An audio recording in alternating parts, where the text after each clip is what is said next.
이때부터 사도들의 이름으로 온 세상에 흩어져 있는 교회들에게 편지를 보내고 회람하고 그리고 이 덕을 세우고 격려하고 위로하고 하는 일들이 자연스럽게 이루어지게 됐죠. 그 전까지는 그냥 예루살렘 교회, 안디옥 교회, 지방에 있는 교회들, 길리기아 지역에 있는 교회들, 수리아에 있는, 시리아에 있는, 예루살렘 위쪽에 있는, 그리고 거기에서 더 길리기아 쪽, 갈라디아 쪽, 터키 지역, 소아시아 지역에 생겨난 1차 전도 여행 2년 동안 바울이 교회를 바나바와 함께 개척하고 복음을 전도하고, 그래서 나중에 이제 2차 전도 여행을 위해서 15장 36절 말씀 잠깐 보시면, 36절에 보시면 며칠 후에 바울이 바나바한테 말하기를 우리가 주의 말씀을 전한 각 성으로 다시 가서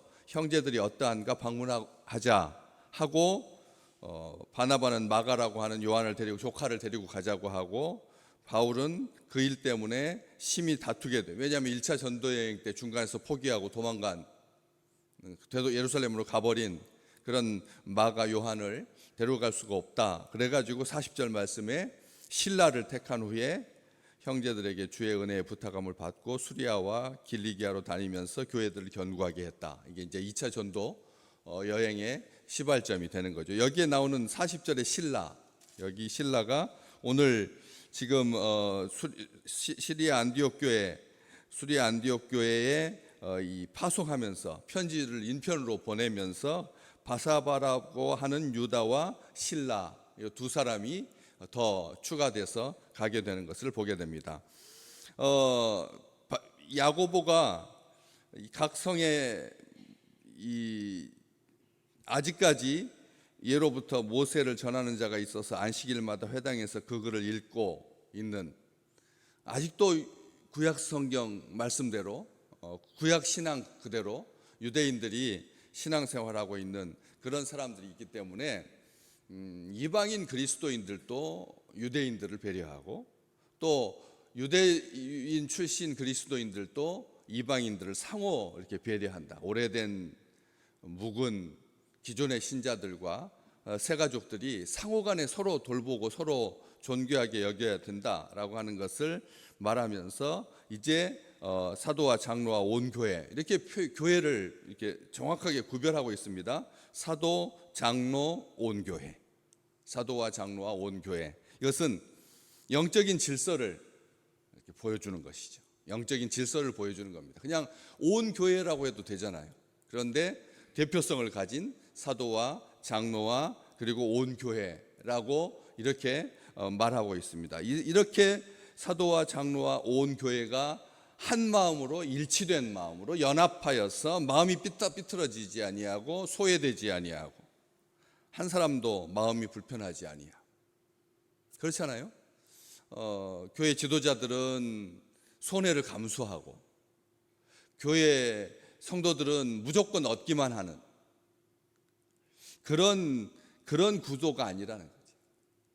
여기는 정확하게 그렇게 기록하고 있습니다. 영적인 질서가 있었고 일치하고 화평하고 그리스도의 한 몸됨, 그 하나됨, 마음을 같이하여서 같은 마음으로 기쁘게 이 일을 감당하기 시작합니다. 아무도 반대하지 않습니다. 이 일을 제기하지 않습니다. 불쾌한 사람이 없습니다. 소외된 사람도 없고요. 이제 막 예루살렘 교회에 등록한 그런 사람들은 빼고 6개월이 지난 사람들 이상, 1년 지난 사람 이상, 10년 차 된 사람들만 모여서, 재직들만 모여서 그렇게 되어 있지 않다라고 하는 것이죠. 형제라고 딱 되어 있습니다. 23절 말씀에 그 편에 편지를 붙여 이르되 사도와 장로된 형제들은, 형제, 한 형제된 교회는 일치된 마음을 가지고 이렇게 교회에서, 예루살렘 교회에서 온 교회 지도자들이 모여가지고 심사숙고하고 많은 변론이 있은 후에 베드로가 말하고 바나바와 바울이 선교 보고를 하고 야고보가 최후로 자기의 의견을 말하고, 이런 것들을 다 모아가지고 인편에 편지를 붙입니다. 23절부터 29절까지가 편지 내용입니다. 이게 이제 첫 편지인 거죠. 사도행전의 15장에 이렇게 기록되어 있는 이 편지가, 그러니까 다시 말하면 사도들의 편지들을 다 모아가지고 갈라디아서, 히브리서, 요한계시록 이런 식으로 확정되기 전까지 초기에 이런 편지, 이렇게 편지 형태를 띠고 사람 편에 보냈다는 거죠. 그냥 편지 없이 사람 편에 해도 될 신실한 사람들입니다. 여기 보시면 결정된 형제 중에 인도자인 바사바라고 하는 유다와 실라, 아주 신뢰할 만한 예루살렘 교회의 지도자거든. 그 지도자, 그리고 또 바울과 바나바는 더더욱 안디옥 교회에 5명의 선지자라, 교사라, 그렇게 일컬음을 받았던 최고의 사람들이니까 그냥 믿고 그들한테 가서, 4사람이 가서 말하는데 2사람만 있어도 증인이 되는데 4사람 보냈으면 확고하게 확실하게 말 하나 틀리지 아니하고 제대로 잘 전달했을 겁니다. 그런데도 편지를 써가지고 계속 확인하는 겁니다. 할례와 율법 준수, 이것은 새가족들한테, 이방인 그리스도인들한테 강요하지 해서는 안 된다. 제자들도 매지 못했던 멍에를 둬서는 안 된다. 그래서 다만 그렇게 그들을 괴롭게 하지 말고 우상의 더러운 것과 음행과 목매어 죽인 것과 피를 멀리하라고 편지하는 것이 옳다, 이렇게 말한 다음에 이것을 편지로 작성해서 이렇게 23절부터 29절까지 편지로 해서 그래서 전달하게 되는데, 여기 사람을 뽑는 방법이 22절 말씀에 그 중에서 사람들을 택하여, 사도와 장로와 온 교회가 택합니다. 온 교회가 한 마음으로 분명하게 사람들을 택하죠. 바울과 바나바와 함께 안디옥으로 보내기를 결정하니 곧 형제 중에 인도자인 바사바라고 하는 유다와 실라, 이때부터 이제 등장하기 시작하는 거죠. 그런데 이 바사바라고 하는 유다, 우리 사도행전 앞쪽에서 가룟 유다를 대신해서 사람 2사람이 추천받잖아요. 거기에는 바사바라고 하는 바사바라고 하는 유스도라고 하는 이름을 가진 요셉이라고 하는 사람과 마띠아라고 하는 2사람이 이렇게 제비뽑기를 통해서 한 명이 보충이 되게 되는 것을 보죠. 거기에 보면 바사바라고 하는 이름이 바사바라고 하는 누구 이렇게 붙여져요. 바나바, 위로자, 권위자, 사도들이 그렇게 이름을 붙여줬잖아요. 그런 것처럼 교회가 성도들의 이름을 친숙하게 부를 수 있도록, 친숙하게 기대를 담아서 설레는 마음을 가지고 본명이 있는데 게바라 하리라, 베드로라고 할 거다. 원래 다른 이름이 있었는데 예수님께서 그렇게 이름을 고쳐주는 것처럼 예수 믿는 사람들 사이에 서로를 부를 때 직책으로 부르지 아니하고 이름으로 불렀다는 것을 알 수가 있어요. 그런데 그 이름이 바사바라고 하는 이름이 이 예루살렘 교회에서 2사람이 지금 나오고 있는 거죠. 제자로 뽑을 때, 사도로 뽑을 때 바사바라고 하는 유스도, 여기는 바사바라고 하는 유다라고 되어 있습니다. 이 바사바라고 하는 것이 안식일의 아들이라는 뜻이거든. 안식일의 아들, 무슨 뜻이냐면 안식일에 태어났기 때문에, 안식일에 태어나서 그래서 바사바라고 하는 이름이 안식일에 태어난 사람들한테 보통 명사처럼 그렇게 붙여지는 이름이었다라고 하는 것을 알 수가 있습니다. 안식일에 태어난, 참 이름을 여러 짓는 중에 여러분 수요일에 태어난 아이 노래가 있잖아요. 수요일에 태어난 아이는 어떻다, 이런 그런 비 오는 날 만남 이런 식으로 그 특징을 붙여가지고 정감 있게 이름을 붙이는 것을 볼 수가 있는데, 이 안식일에 태어난 이 유다, 그리고 실라, 바울과 함께 2차 전도 여행을 함께 하게 된, 정말, 그리고 나중에 감옥에 같이 갇혔던 실라는 다른 사람들도 많거든요. 바울과 함께 전도 여행을 다녔던 많은 사람들 누가도 있었고 있잖아요. 그런데 감옥에는 실라하고 바울이 갇힙니다. 바울과 같이 감옥에 갇힌 자 되었던 실루아노, 이렇게 이름이 이 실루아노라고 하는 이름으로도 불리고 약칭으로 신라라고 불리는 이 신라, 그 2사람 얼마나 멋있는 교회 지도자였는지 나중에 32절 한번 잠깐 뒤로 넘기시면 32절 말씀. 32절 유다와 실라도 뭐라고요? 예, 선지자라. 유다와 신라는 뭐라고 였다고요? 선지자였다고요. 선지자였습니다. 초기 교회에 직책으로서의 선지자가 아닙니다. 직분으로서 선지자가 아니라 선지자다. 하나님께서 보낸 사람이고 하나님의 말씀을 대언하는 대언자다. 예언자다. 두 사람은 선지자였습니다. 그리고 이 편지를 가지고 가서 말로 전하고 편지로 전하고 해서 거짓된 교훈이 양떼를 미혹하지 못하도록, 거짓된 교훈이 양떼를 미혹하지 못하도록. 어떤 거짓된 교훈입니까? 24절 말씀. 들은즉 우리 가운데서 어떤 사람들이 우리의 지시도 없이 나가서 말로 너희를 괴롭게 하고 마음을 혼란하게 한다 하기로. 거짓된 교훈이 예루살렘 교회를 빙자하고 또 예수님의 바로 밑에 동생 야고보가 보내서 왔다. 추천서를 조작하고 해가지고 정말 그리스도인이라고 하는 이름을 얻고 부흥하고 있는, 성장하고 있는 그 안디옥 교회를 무너뜨리기 위해서 악한 영이 거짓 교훈을 퍼뜨리는 거죠. 교회 안에. 교회가 성장하기 시작하면 이런 거짓 소문들이 많습니다. 우리 식구들 주의하셔서 들으셔야 합니다. 교회의 지도자에 대해서, 교역자에 대해서, 청년들에 대해서 이 말 저 말이 많습니다. 교회가 성장하려고 할 때 이런 거짓말들이 그렇게 횡행하지 못하도록 교회 지도자들은 책임감을 가지고 말단속을 시키셔야 합니다. 별말이 다 있습니다. 그렇기 때문에 거짓된 교훈이 양떼들을 미혹하지 아니하도록 가장 신실한 형제 중에서 인도자인, 지도자인, 선지자인 유다와 실라, 바나바와 바울. 그런데 나중에 보시면 이 바울과 바나바에 대해서 뭐라고 말하냐고 하면은 어떤 사람, 바울과 바나바에 대해서 얼마나 신실하게 생각하고 있느냐면 26절 말씀, 25절하고 26절이 이렇게 절이 구별되어 있지 아니하고 두 개를 이렇게 붙여놨어요. 우리 성경에 보시면 25절하고 26절을 따로따로 되어 있는 것이 아니라 25절, 26절을 그냥 한꺼번에 이렇게 묶여 있는 경우가 드물죠. 그런데 두 절은 사람을 택했는데 우리 주 예수 그리스도의 이름을 위하여 생명을 아끼지 아니하인 자인 우리가 사랑하는 바나바와 바울.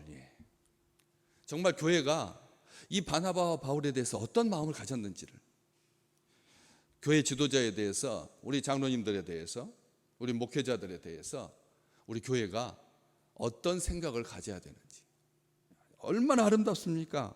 우리 주 예수 그리스도의 이름을 위하여 생명을 아끼지 아니한 자니 우리가 사랑하는, 우리 교회의 모든 목회자들과 우리 교회 지도자들이 성도들에게 이렇게 사랑받으시기를 주의 이름으로 축복합니다.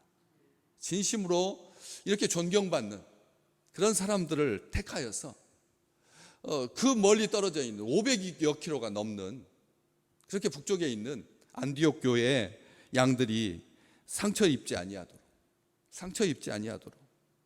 그래서 완전 네 사람, 증인의 증인을 더한 숫자죠.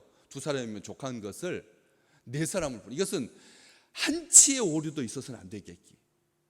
하나님의 복음에다가 다른 교훈, 다른 복음을 섞으려고 하는, 비방하고 서로 분리시키고 새로운 장벽을 쌓게 해서 결국은 교회로 하여금 힘못 쓰게 만드는, 내부에서 싸우느라고 정작 싸워야 할 외부의 적하고 악한 영하고 싸우지 못한 채 비참하게 피 흘리면서 주일날마다 와가지고 말 때문에 상처받고, 이게 교회를 무너뜨리려고 하는, 교회를 주저앉히려고 하는 악한 영이 하는 일이라는 거지.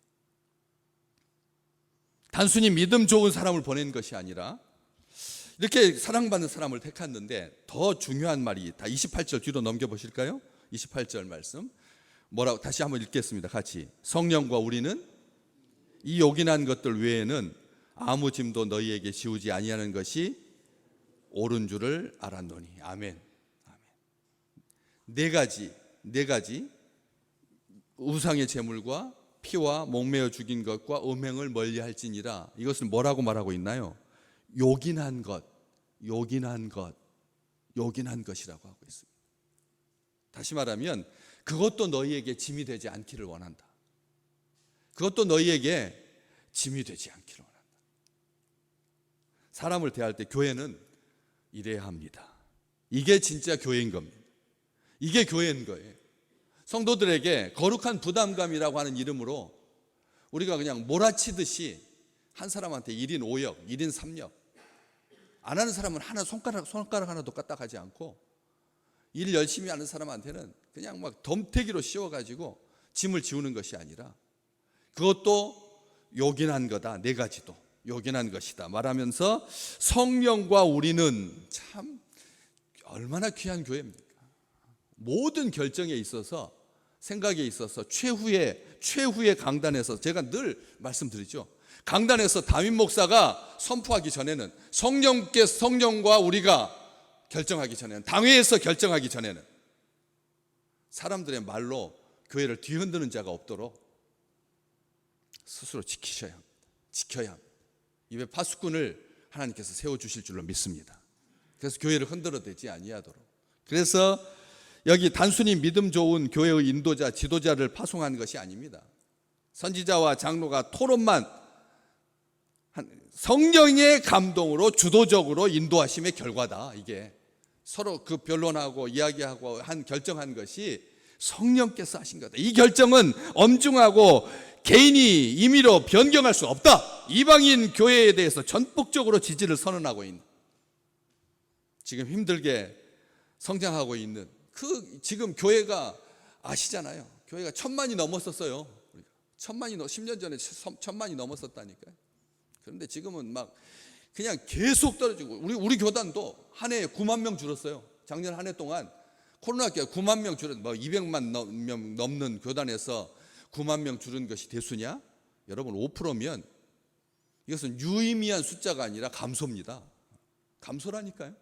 우리 교단 대한민국에서 제일 큰 교단이거든요. 합동측하고 우리 통합측. 그런데 우리 교단에서 9만 명이 줄었어요. 누가 줄었느냐? 다 20대 이하. 20대 이하. 20대 이하가 10% 가까이 줄었다니까요. 자연 출생률이 낮아서? 그렇게 핑계 대지 마십시오. 서로 어른들끼리 치고받고 있으니 아이들이 무슨 기대를 가지고 무슨 선한 마음을 가지고 교회의 마음이 향하겠습니다. 그래서 교회들이 얼마나 힘들어 몸소 간신히 버티고 있는데, 간신히 이게 성장, 부흥, 비전 그랬었잖아요. 70년대, 80년대 그냥 입에다 달고 살았잖아요. 활성화 막. 근데 지금 그러지 못합니다. 우리가 지금 이런 시대를 살아가고 있습니다. 마지막 때를 살아가고 있는 겁니다. 괴로움을 알아주고 거짓 교리에 미혹되어서 혼란스러웠던 그 문제를 복음의 말씀으로 분명하게 설명하고 그들의 신앙을 견고하게, 그렇게 격려해야 되는데 그냥 막 교회를 그냥 떼거지로 다 옮겨 다니는 거예요. 교회에서 문제 터지니까 이쪽으로 가고 이쪽에서 문제 터지니까 저쪽으로 가고 막 3번 4번 건너뛰고 막 정함이 없는 이런 시대에 한 교회임을 분명히 하는 거예요. 형제 딱 한 절에 딱 22절 한 절에 그렇게 돼 있어요. 23절에 그 편에 편지를 붙여 이르되 사도와 장로된 형제들은 안디옥과 수리아와 길리기아에 있는 이방인 누구에게? 형제들에게 문안하노라. 형제들이 형제들에게 예루살렘 교회 장자된 교단의 교회 지도자의 이름으로, 교황의 이름으로가 아니라 예수님의 12제자의 이름으로가 아니라 형제들에게. 대형 교회가 그냥 막 온 작은 교회, 작은 교회, 그냥 중견 교회 다 끌어들여서 대형 교회만 성장하고 아주 기형적인 거죠. 머리만 이렇게 커지고 손과 발은 점점 위축되는 외계인처럼 괴물로 변해가는 그런 교회가 아니라 자그마한 교회들. 정말 시골 교회들은 평균 나이가 70이 넘어가서 맨 막내가 69세니까 그래가지고 한 10명 모여서 목사님 사례비도 다 못 드리니까 50% 절반 드리. 그래서 나머지는 목사님이 알아쳐서 감당하십시오. 다른 더 전에 계셨던 교회의 찬조금 받든지 성도들이 도와주는 걸로 생활하시고 다 3년만 도와주십시오. 이게 구걸하는 시대, 목회자를 구걸해야 되는 시대. 전부 다 대형 교회만 가고 작은 교회는 부목사 구하기도 부교육자 구하는 것이 하늘의 별 따기인 시대. 이런 때 우리 오늘 이 말씀을 다시 봅니다. 더욱 힘을 얻어서 말씀 위에 굳게 세워지는 이 한국 땅에 정말 마지막 때에 믿음 있는 자를 보겠느냐, 한국 교회를 보라 라고 우리 주님께서 자랑스러워하시는 그런 아름다운 교회가 되기를 소망합니다. 우리 식구들 기도해 주셔야 합니다. 교회를 위해 지금 잠자고 있을 때가 아닙니다. 새벽 기도를 기도하지 않는 교회는, 월정 기도 기도하지 않는 교회는 교회로서의 존재 가치를 이미 있는 겁니다. 제일 쉽습니다. 상대하기 제일 쉬운 교회. 주님이 기도하지 않았으면 사탄에게 농락당했을 겁니다. 말씀이 없었으면, 기도와 말씀으로 깨어있지 않으면 마지막 때에 교회는 교회로서의 존재 가치를 잃게 되는 거죠. 오늘 사명감을 가지고 우리를 부르신 겁니다. 우리가 목숨 다하는 그 순간까지 우리뿐만 아니라 우리의 다음 세대들도 하나님을 갈망함으로 사슴이 시냇물을 찾듯이 주의 전에 올라와서 말씀과 기도로 하나님의 영광을 드러내는 아름다운 교회가 되기를 간절히 소망합니다.